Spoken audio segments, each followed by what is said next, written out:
Hello everyone and welcome to a new video. When you start sim racing, you have to make a choice. The choice is what platform you will use, another choice is what seats you will attach your wheelbase to, and another one is what wheelbase you will start out with. The following list containing 8 wheelbase packages are all sub 1K and have all active force feedback. I will try to present you a summary of their strengths and weaknesses. All the individual reviews can also be found on this channel. The list starts at number 8 with the Thrustmaster T150, easily the most affordable one amongst the pack, but also the least powerful. I say least powerful, but you will find out that this is already quite a sensation if you have not yet driven with a steering wheel before. It utilizes a hybrid system of belt and gear to transmit the 2 Nm max torque from the motor to the steering wheel. This offers a smoother force feedback than a gear-driven system, but will also be less precise and more polluted in feeling the car behavior and road than you experience with a dual belt system. The steering wheel is not exchangeable, and although it might look okay, I don't find it particularly a pleasant sensation when gripping it. Suitable for PlayStation 4 and 5 with the Thrustmaster TMX as its counterpart for Xbox. It comes with T248 pedals that are not really known for their driver immersion score.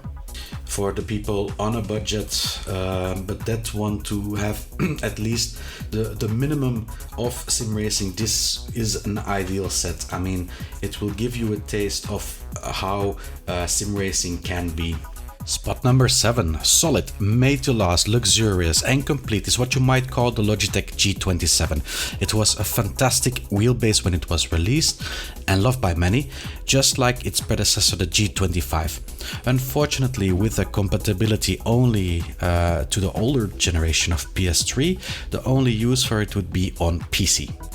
It can be picked up cheap on the secondary markets and with the least risk because of the durability of the used technology. The motors drive a set of helical gears and generate a modest 2.1 Nm torque. Again, it is not because this is a low number that this is a toy. The force feedback generated is okay, but the quality of force feedback leaves a lot to be desired. It is always hard to explain to someone why one wheelbase drives smoother than another and much more easy to demonstrate.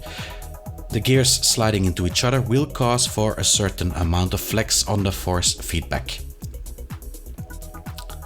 It feels less than, for example, a belt-driven system where you feel less gaps when you steer. The fixed steering rim is finished with leather and is pleasant to hold.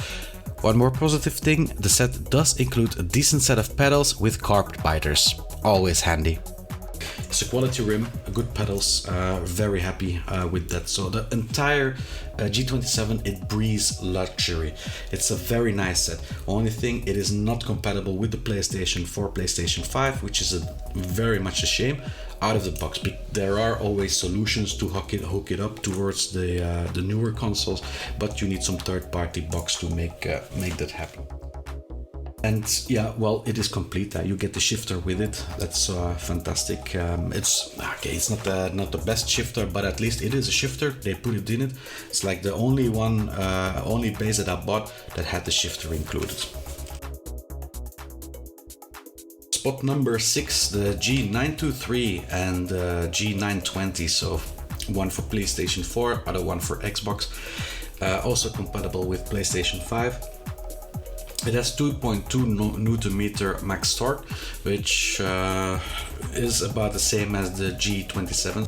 The G923 remains a gear-driven wheelbase with a familiar finishing like its predecessors. There are a few differences between the 3 last wheelbases of Logitech, but they are way too subtle to make a noticeable impact. There is the True Force, which should improve the force feedback, and I would gladly believe them, but for a non-professional driver like myself, this change was too small to register with me when testing it. Another change is the progressive spring in the pedal base. Again, very good change, but too subtle. Nonetheless, it remains a very good wheelbase package, but I just expected more of it. Logitech brand name is a very popular name, and that's why they continue selling the wheelbases even if not much has changed. It is sad really, because Logitech is a very large company with good logistics, and if they would just up their game and enter the belt-driven or even the direct drive world, this would surely be a game changer. One of the latest wheelbases to enter the market is the Thrustmaster T248. It is compatible with the newest platforms and can develop a generous amount of power. The system is a hybrid and uses its single motor to drive a belt connected to a set of gears, generating 3.5 Nm of torque. It is almost entirely made of light plastic. The rim is also unfortunately plastic. However, plastic can be a broad term. There is a large difference between a T248 and a T150.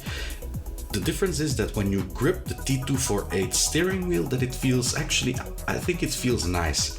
It doesn't feel so toy-like like in a T150. It doesn't have a detachable wheel, and that can be a breaking point for this set. The rim does have a display, which is handy for force feedback configuration and game telemetry. The ride itself is powerful, and even with lacking some of the precision, it does already feel like a very enjoyable ride. What I also want to point out is that the shifters are good but very loud. The main selling point, so what makes this such a good base, is that it comes in a package with the T3PM pedals. That are the latest pedals to be released by Thrustmaster, and they are very good. So if you look at all the positive in this, combined with a reasonable price, this set can be a contender as your first wheel. Thrustmaster T300 is a dual belt driven wheelbase that generates 3.9 Nm force feedback.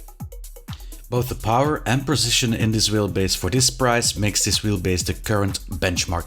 It is the cheapest belt driven base and has known an immense popularity in the sim racing community due to its fine immersion.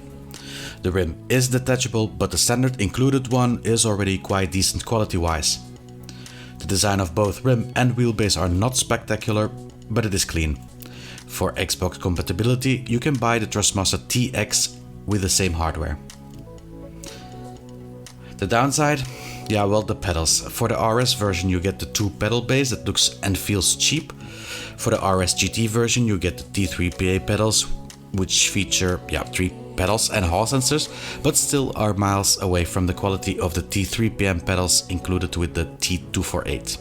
Fortunately, the Thrustmaster ecosystem allows you to exchange rim and pedals and add extra peripherals like a handbrake and shifter. Mind you, once you go into that road, make sure to have a sufficiently large budget. The T300 is very much available on the second-hand market. It's because of this that the price is also very good. New, I would say it is still a bit expensive, but second-hand you can get this for a very crazy price. Only problem, if you buy this second-hand, you have to keep in mind is that this is a belt-driven system, and it has like it builds up more warmth, and the T300 has been known for some heating issues in the past. So whenever you buy this second-hand, please test it before you buy it. In all, even with its flaws, I would recommend this wheelbase in most cases. The third place is for CSL Elite from Fanatec. It's such a smooth wheelbase, it was incredible. A single belt driven wheelbase that generates 6 Nm of torque. Not only does it have the power, but it has a smoothness and a precision too. Only thing with this wheelbase is that it has not been sold that much, and it is not being sold anymore because discontinued by Fanatec. Design wise, it is classy, it looks clean and professional. Of the 3 mainstream manufacturers of wheelbases, Fanatec pays most attention to its design and finishing. It is the most precise instrument that there is in the belt-driven category for wheelbases. RIP CSL Elite, you really made an impression. Like Thrustmaster, Fanatec has a huge amount of high-quality, high-budget accessories available. If you have a broader budget and you can find it for a good price, go for it. Spot number 2 is for the Thrustmaster T-GT. The motor driving the dual belts in this wheelbase will give you up to 6 Nm torque. It has a power, it has a style and the looks, and it has a TDFB. The reason why I put this on number 2 instead of the Fanatec CSL Elite is simple, because it has the added TDFB. The TDFB is extra vibration that you can have in games like Gran Turismo. Well, games like, it's just the only game that has it. So Gran Turismo Sport and Gran Turismo 7 both support the TDFB, and it just adds to immersion. You can see it as a pollution of the force feedback. More professional drivers will perhaps look at it like that, but I see it as extra immersion, and I really like it because of that, and that's why I also place it above the Fanatec CSL Elite. I have to say that even without a TDFB, the T-GT and T-GT2 are very decent wheelbases, with a very decent rim, and even in other games it will amaze you with precision and strength. If we talk about design, the metal grills on the side and of the TDFB suit the base well. Connection wise, very easy to connect. Everything feels solid, the rim too. It's a GT wheel, meaning it needs to have a lot of buttons and joysticks, but they did manage to bring out a sober leather rim with eye for detail. It is also slightly adapted, available for PC as a TSPC and Xbox as a TSXW. This has been the wheelbase I have been using for the last 6 months, but I did swap the pedals for TLCM pedals. On spot number 1 I have, of course, the GT DD Pro. It's the only direct drive wheelbase that you can buy for less than €1,000 in a package. And you have the 5 and the 8 Newton meter version of this. Now, I tested the 5 Newton meter version, and I have to say it was a bit underwhelming. Let me explain this. It is smooth and precise, gives direct force feedback and handles like a dream. However, it does not drive that much better than a Fanatec CSL Elite and the Thrustmaster T-GT, at least not if you look at it in a bang-buck comparison. Actually, it all goes well. If you look at the wheelbase, the design is great, materials used excellent, but the rim, an expensive component in a setup, is hardly better than the Thrustmaster T248. The pedals, on the other hand, are not bad, but here again, finishing off the pedal faces is horrible for a wheelbase package in this price category. Of course, the base is also available as a standalone. If this base is considered as a starter wheel, budget is not an issue and only the best counts, so I think it is in your best interest to go for the 8 Nm base and buy through the extra investment. The base is also available for Xbox as a CSL DD. It's the top of the line technology. You can't get better than this, but it has a price tag, and what you get for this price can be a bit disappointing. So, 2 more things to add. None of these wheelbases will become a classic. What I'm trying to say is that from the moment you buy it, you will lose money on it, just like when you buy a car.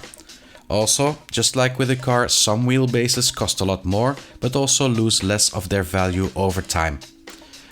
A second thing, take your time to discover if sim racing is worth making your hobby out of. Money, even if you have a lot to spend, does not come for free. If you want to follow up on the Thrustmaster DD, don't forget to subscribe, put a like if this video has helped you in some way. Thank you all for watching, and see you all next time.